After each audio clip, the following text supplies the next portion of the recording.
Hello, student. Welcome back. So, last class we were learning about the first order, that is clergy. We learned about the priests and we learned about the monks. Now we are going to move further, and I had told you all to find out information about two monasteries, Benedict in Italy and Cluny in Burgundy. Now we'll move further, okay, and we are going to find out about we're going to continue learning about the monks, and then we move to the church and the society. So by 14th century there was a growing uncertainty about the value and purpose of monasticism.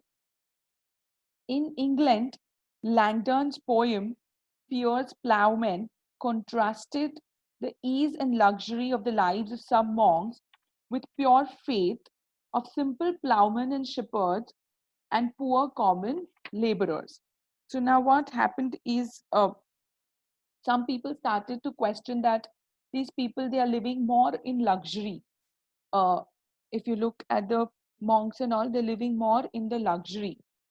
But if you look at the simple plowmen and shepherds, they are not living in that much luxury. They are poor common laborers. And so we started to uh, create comic portraits of the nun and monks and prayer. Now, if you look at the church and the society, okay, these were some important rules that the monks had to follow. So, if you look at the Benedict monastery, which was in Italy, there was a manuscript found over there with 73 chapters, basically 73 rules, which were followed by many monks, and for many, many centuries, these were followed. Some of the rules were, there was a chapter 6 which said permission to speak should rarely be granted to monks. That means they didn't have to speak, they had to speak in rare occasions only. Then there was a chapter 7 which said humility means obedience. So they had to be very, very humble.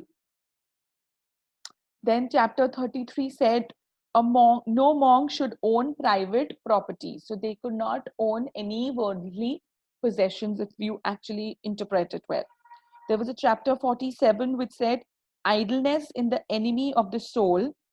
So friars and sisters should be occupied at certain times in manual labor and at fixed hours in sacred reading. Then there was a chapter 48 that said the monasteries should be laid out in such a way that all necessities should be found within its bounds. That is water, mill, garden, workshop where they work. So everything should be within the monasteries so that the monk do not need to leave it at all. Okay, but by 14th century there was an uncertainty growing, especially for the value and purpose of these monasteries. Okay, the word monastery is derived from the Greek term monos, which means someone who lives alone. Mono. It was a place where spiritual people spent their life alone, separated from the worldly things. Two well-known monasteries are Saint Benedict and Cluny. I have told you all to find out information about these two. Okay.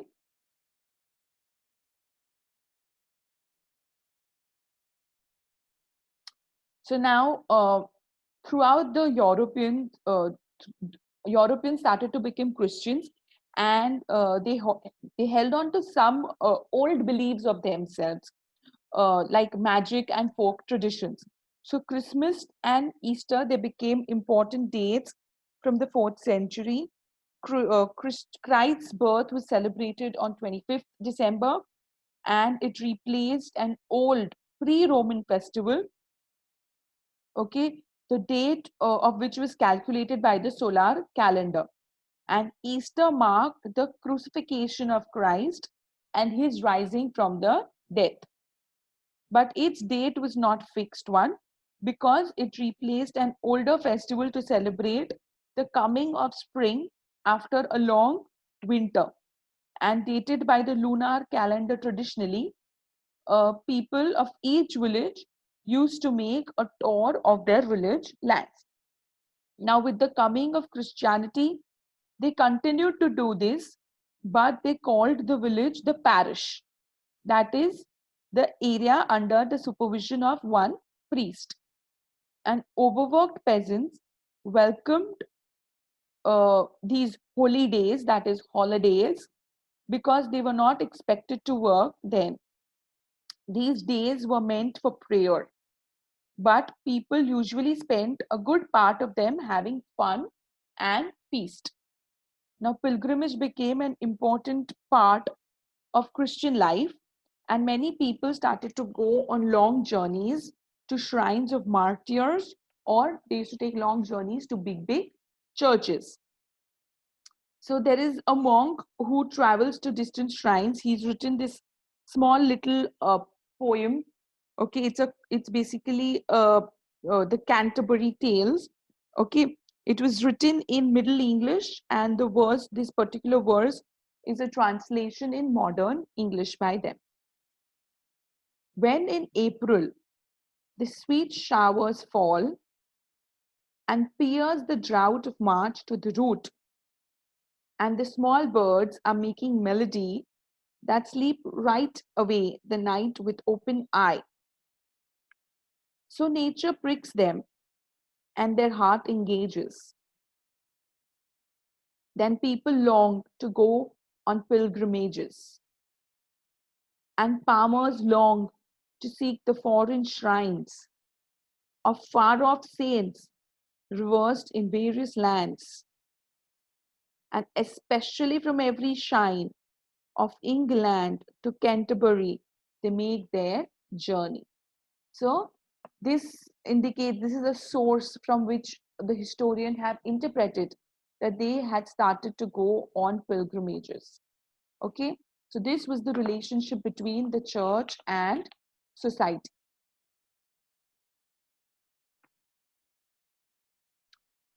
Now we come to the second order, that is the nobility.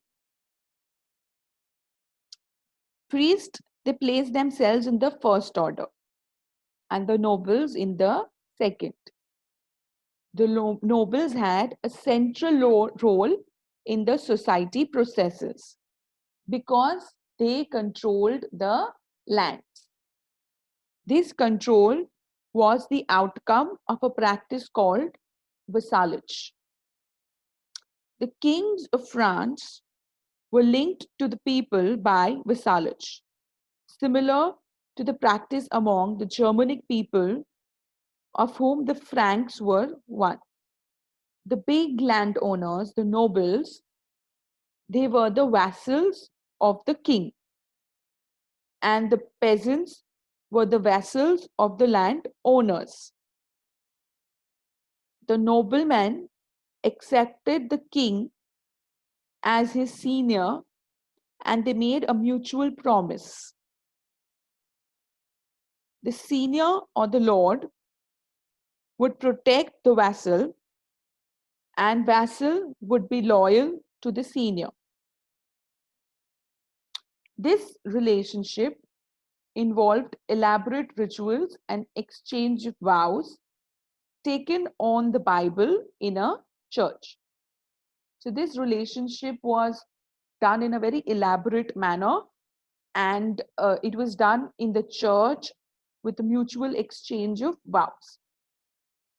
At this ceremony, the vassal received a written charter or a staff or even a clod of earth as a symbol of the land that was being given to him by his master. So it was even very symbolic. And the noble enjoyed a privileged status.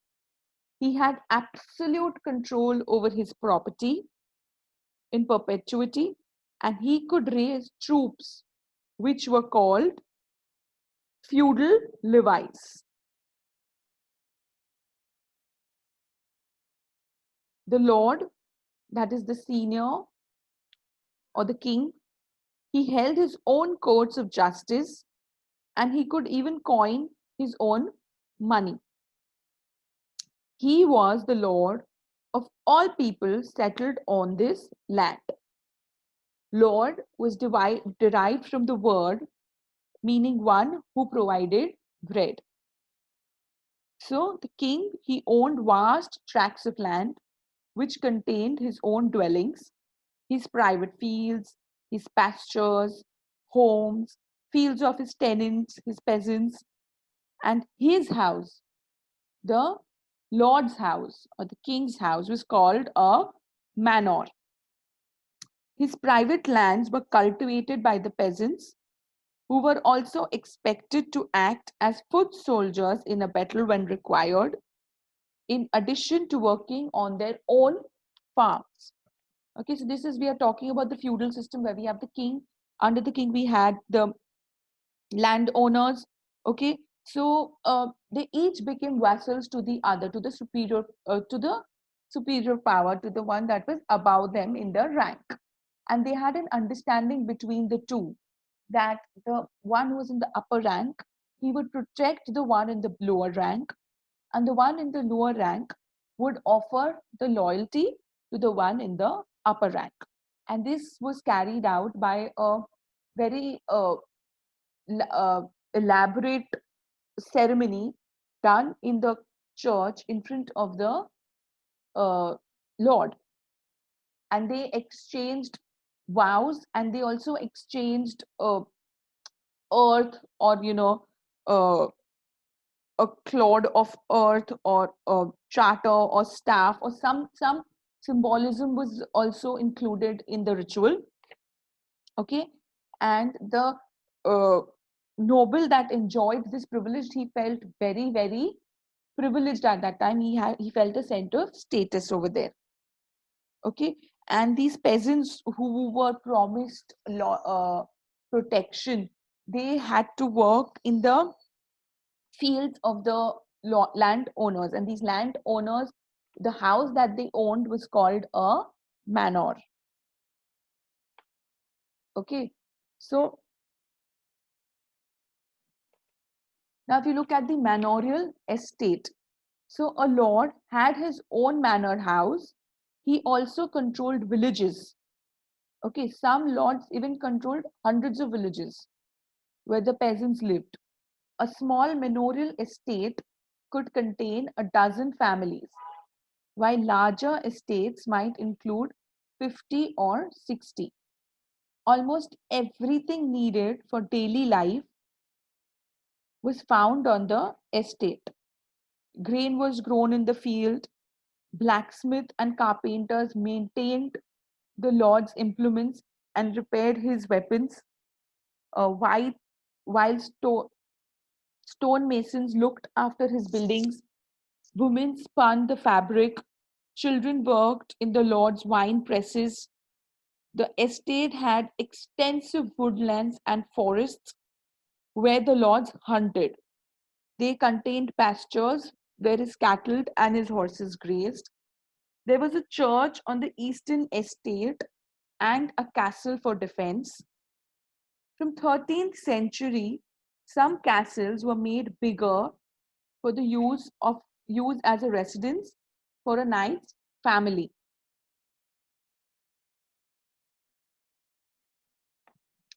In fact, in England, castles were practically unknown before the Norman conquest, and they were developed as centers of political administration and military power under the feudal system. The manor could be completely self sufficient because salt, millstones, metalware, they all had to be uh, obtained from outside. So you cannot say they were completely self sufficient. The lords who wanted a luxurious lifestyle and they were keen to buy rich furnishings, musical instruments, and ornaments, they were not produced locally. And so they had to go and get these from other places. So I want you all to express yourself with the manorial estate. I want you all to either write down a small story of a time where you include the manor and all the things all the awe of the luxury of the manor. You can even write a poem, or you could compose a song, or you can even do a diagram. You can even draw the manorial estate and label all the parts. Okay, I want you all to express manorial estate in an art form. All right. If you all want to even dress up in that era clothes and speak about uh, the luxuries of the manorial estate, I don't mind. But this is your art integration activity, and you all are going to uh, express these manorial estates in any art form of your choice. So with this, I end today's class. Stay home, stay safe, take care, and keep learning. Thank you.